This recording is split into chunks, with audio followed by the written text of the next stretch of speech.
and Lieutenant Governor of Puducherry and Chancellor of State Universities. It's my privilege to introduce our chief guest to this august body. Dr. Tamilsai Soundararajan was born on 2nd June 1961 in Nagarkoil, Kanyakumari district, Tamil Nadu. Dr. Tamilsai Soundararajan took charge as Governor of Telangana on 8 September 2019 and happens to be the first woman to hold this office. She has a remarkable public and social service background spanning over 20 years. She has also an illustrious political career in the last 2 decades where she has successfully led the state unit of a political party with noteworthy accomplishments. Dr. Tamilsai Soundararajan started her career as a medical practitioner after completing her MBBS and PG in gynecology. She has undertaken special training on ultrasound and fetal therapy at Toronto, Canada.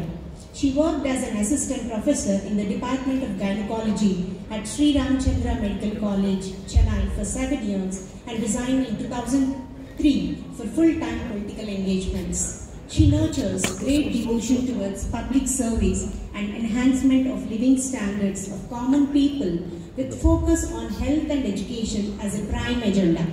She has donned the hat of being a state head of political party and steering it with exemplary management skills and pro-people service milieu. Dr. Tamilsai Soundararajan is a proud recipient of an international award titled International Rising Star of the Year 2018 by Multi-Ethnic Advisory Task Force USA under US Congressman Danny K. Davis for her services to the society, especially in the field of politics, public and medical services. Dr. Tamilsai Soundararajan is known for her strong advocacy towards uplifting living standards of people through better health and preventive care. She is a great admirer of social and cultural strengths of our country and very considerate towards inclusion of values at basic education system and upwards. Dr. Tamilsai Soundararajan happens to be very focused towards development of society and well-being of citizens even at last mile. Ma'am, thank you for giving this opportunity to introduce our special chief guest to this august body.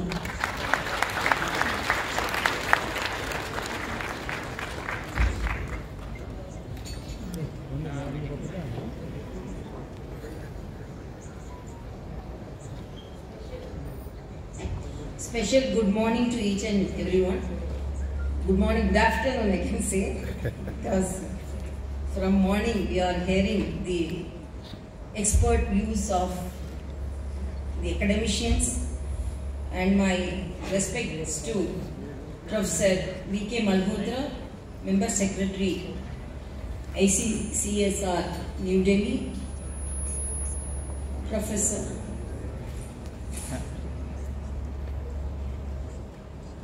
Anil Sahasrapati, Chairman AICTE New Delhi, Guest of Honor Professor R. Limbadri, Chairman Telangana State Council of Higher Education, Professor Battu Satyanarayana, Vice Chancellor Central University of Karnataka, Professor Jagadish Prasad Singhal, All India President, ABRSM, former Vice Chancellor, University of Rajasthan, Professor B. Ravindra, Vice Chancellor, Osmania University, and Professor N. Krishnan, Convener and Head of Department of Mathematics, Osmania University, and all the organizers, the dignitaries and the academicians who are present here.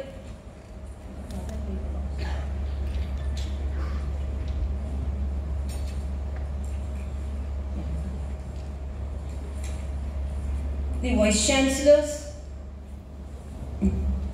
esteemed media friends, and the delegates from across the country, I could see, and all the other academic experts, academicians who are present here, teachers particularly. I could see a galaxy of academic leaders here in this prestigious national seminar. And I am very proud to be here. The synergizing higher education in context of NEP 2020, strategies for implementation. This seminar is conducted in this prestigious institution of Osmania University, which is the 7th oldest institute of the country and 3rd oldest institute of the southern part of India, and the prestigious institution which has great alumni from this institution. And I am very proud that I am standing in the auditorium which is named after the great poet Tagore. The aim of education is self-realization. That is Tagore's words. After hearing all the valid points about the new education policy, almost all the academicians clearly covered all the positive aspects of the new education policy, national education policy. And I should say that Professor R. Limbadri, Chairman Telangana State Council of Higher Education, and our Vice Chancellor of Osmania University, Professor Ravinder, and most of the Vice Chancellors are sitting in the audience, know that we already conducted, because I want to tell our Professor Battu Satyanarayana that we already conducted Vice Chancellor conference, video conference to implement the national education policy. Before that, during the pandemic period, we conducted video conference with all the Vice Chancellors, each and every university per day, elaborately.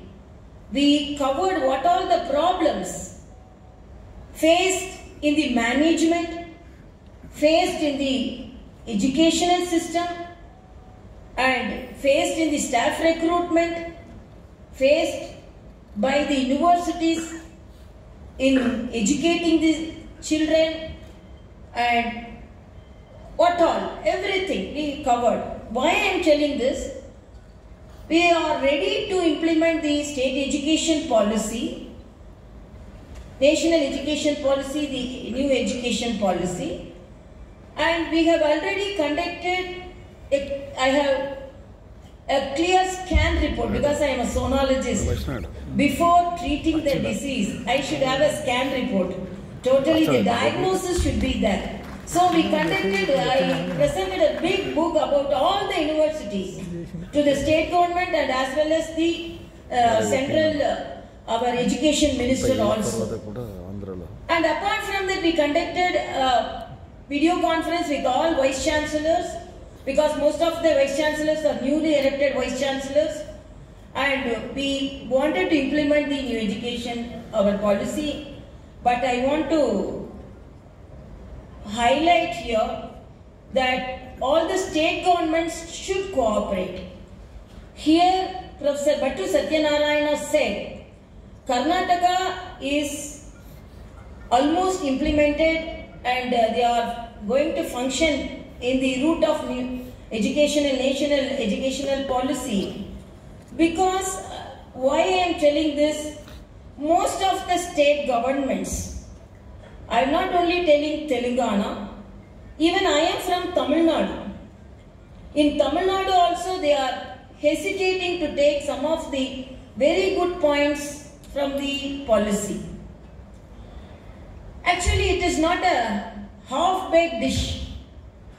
It is not also a hurriedly baked dish. From 2015, so much of inputs, and with all the inputs from the academicians and from the villages, sarpanches, so many inputs, we got it. And after that, the stalwart Kasturi Rangan has given a very good dish of this education policy. But whatever may be, there may be difference of opinion. Here, Professor Limbadri said that we are moving forward as Chancellor of Universities and Head of the State I am proud that Telangana is moving forward in higher education. But as a doctor, as I said, as I have diagnosed certain things, what are all the gaps should be rectified, corrected. For example, our Professor Anil, he clearly said about the teaching.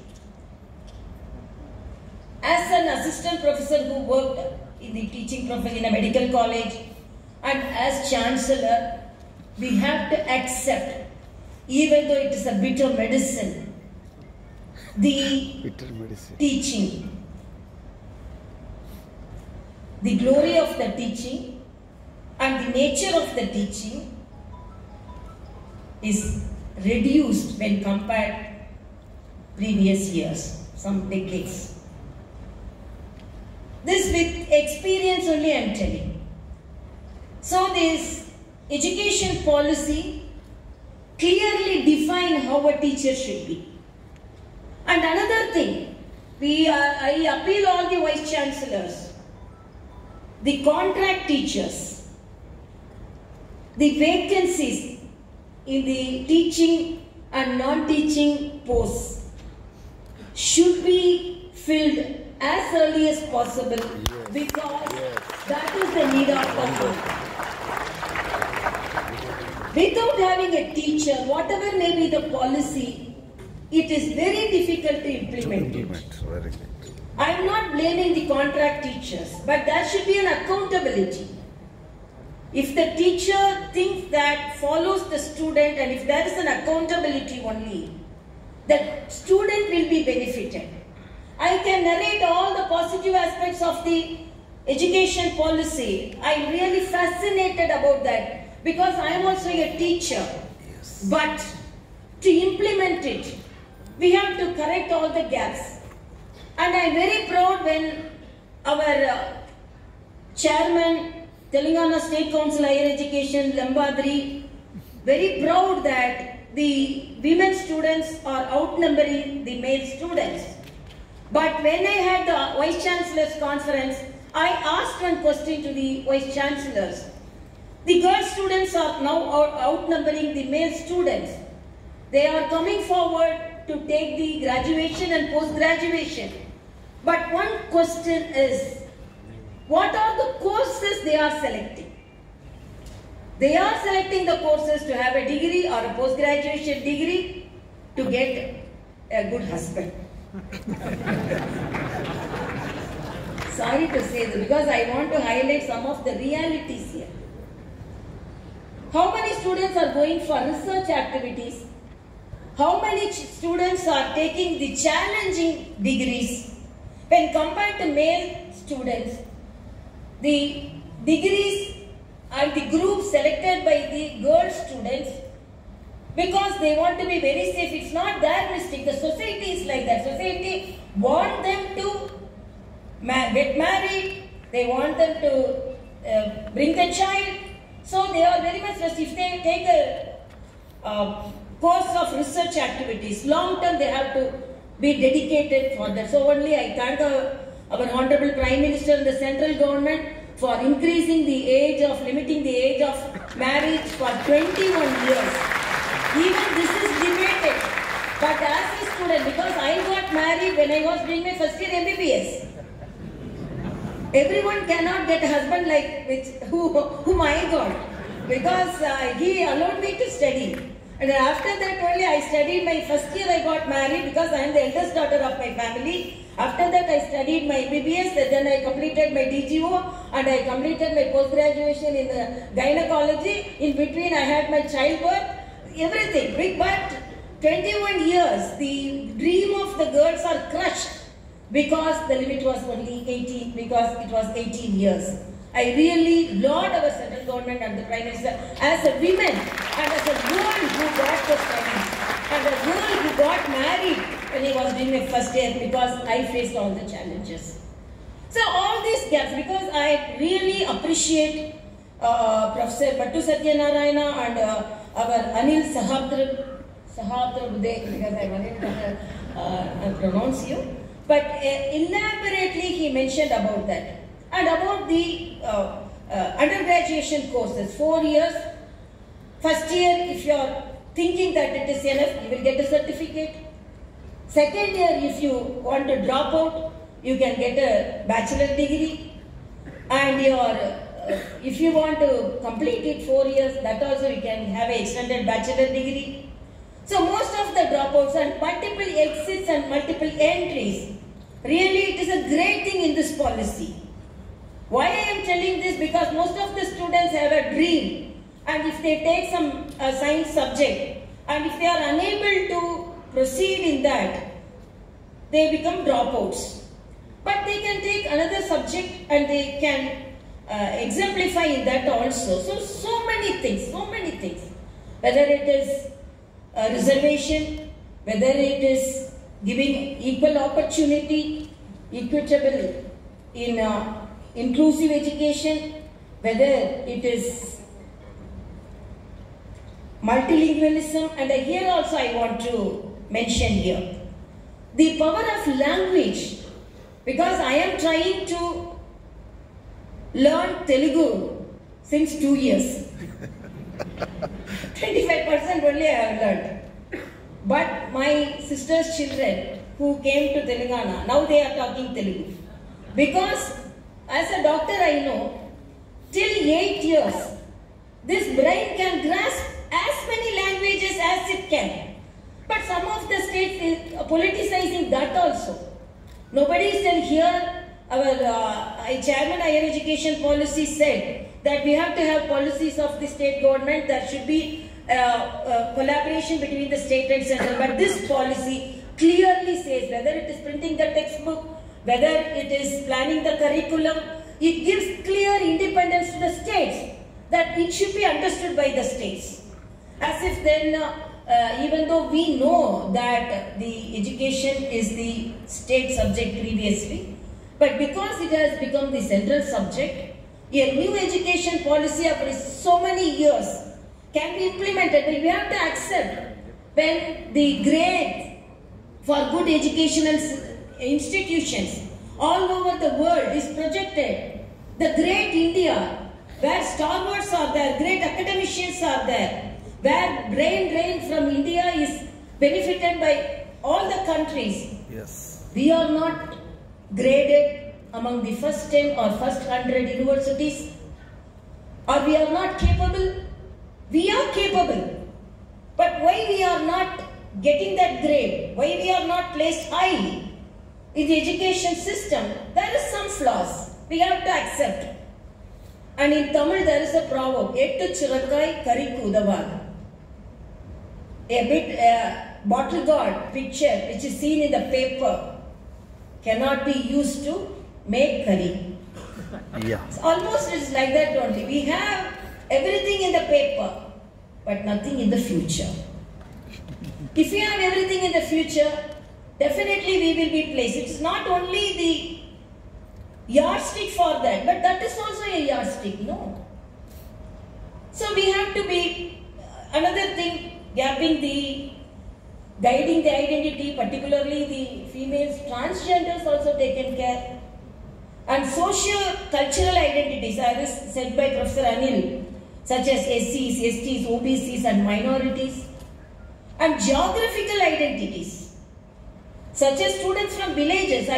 As a chancellor, I identified when we initiated the online classes, and I am very proud.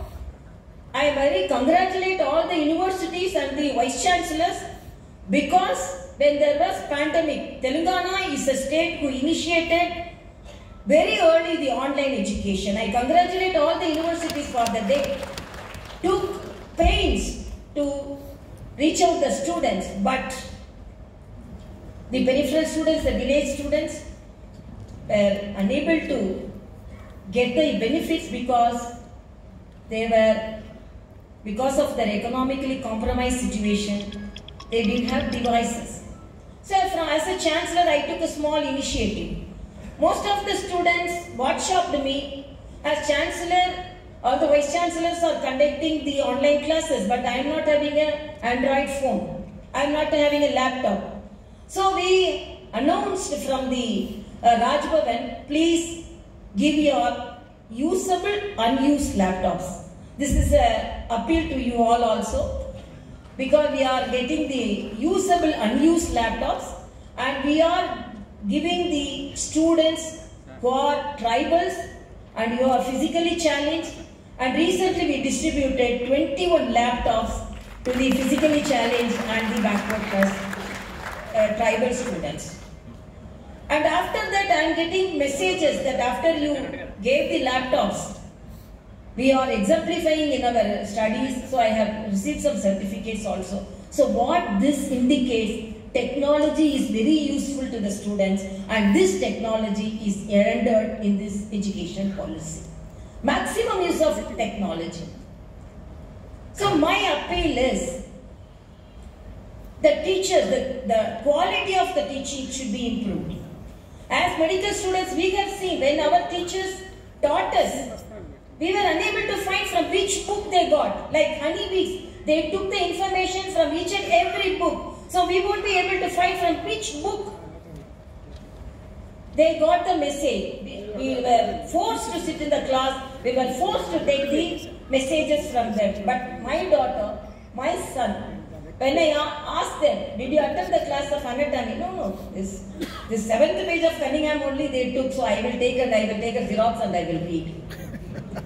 So there should be a difference between the teacher and the student, no? So we have to put all our efforts to be the best teacher. So this policy gives space for that. You have to be a good teacher.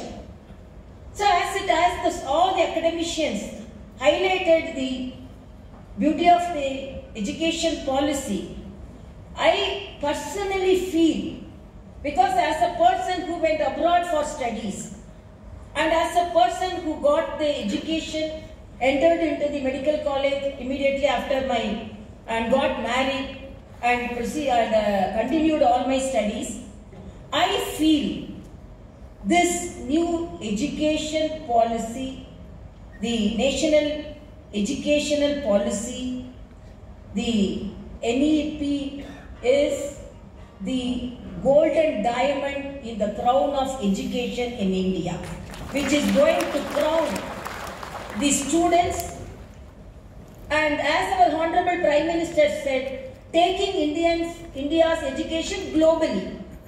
We have to accept Indian students. How many students have gone abroad for education? 10 lakh students have gone abroad for education. How many students, foreign students, are getting the education? In India, 50,000 students. Why our 10 lakh students have gone outside to get the education? We are having adequate universities and we are having adequate academicians, but why? We have to think it over. So this gives answer. Everything is dealt. Actually, I have written an article in an English paper here, our Telangana people know. I lauded it, I enjoyed it, I enjoyed each and every criteria. Not only because it gives importance to our pride, our education, our language, and another thing, it is giving importance to nutrition. As a doctor, I know how nutrition is very important. It is giving education as well as nutrition. Breakfast is given for children, the education, and even when they can practice whatever they want, when they are getting the education also. Profession is taken care. So my appeal to all the Vice Chancellors and also my appeal to the state government. Already we have submitted, after the Vice Chancellor's meeting, I have submitted an appeal to the state government to implement the education policy at the earliest. And my efforts will be there to implement the education policy as early as possible, and my appeal to all the Vice Chancellors that we have to move forward in implementing it. And as Swami Vivekananda said, education is the manifestation of perfection already in man. And India is celebrating the Azadi Ka Amrit Utsav, Maha Utsav, 75th year of independence. So my appeal is, we have to move forward in education, and as Sarvapalli Radhakrishnan said, because he also had his actually doctorate here, I believe. Life of joy and happiness is possible only on the basis of knowledge and science. So if we want all the students to be happy, a good education should be rendered to them. And I know the Indians, as when I went abroad for my studies, I have found Indians are no way inferior to the other students, and I found we are much superior in grasping, we are much superior in acquiring the knowledge.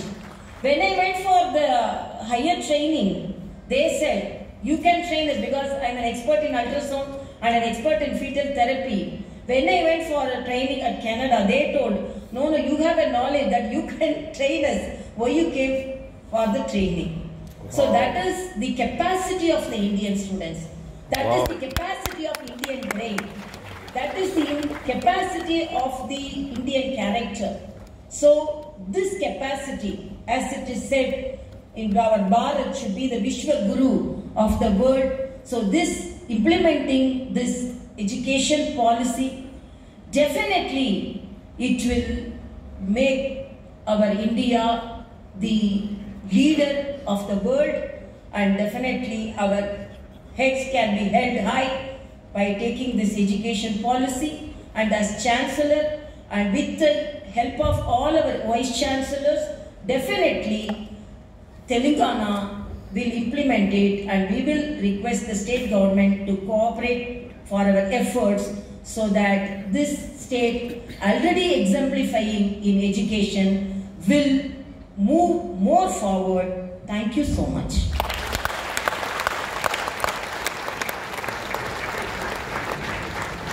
Ma'am, thank you very much for the inspiring message. Now we request our distinguished guests to accept mementos as a token of gratitude. I request Professor J.P. Singhal, President Akhila Bharatiya Rashtriya Shaikshik Mahasangh, to present a memento to our chief guest, Dr. Tamilisai Soundararajan, Governor of Telangana State and Lieutenant Governor of Puducherry, and also the Chancellor of State Universities.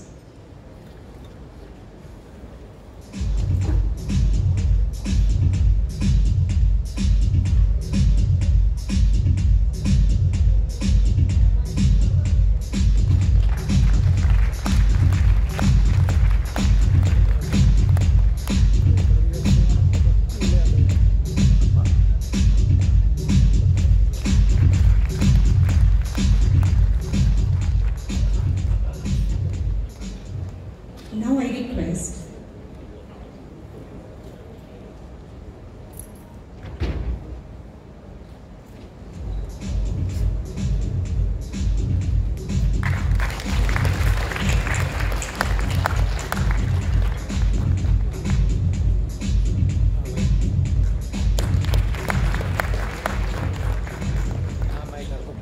Thank you, ma'am. Now I request Professor Ravindra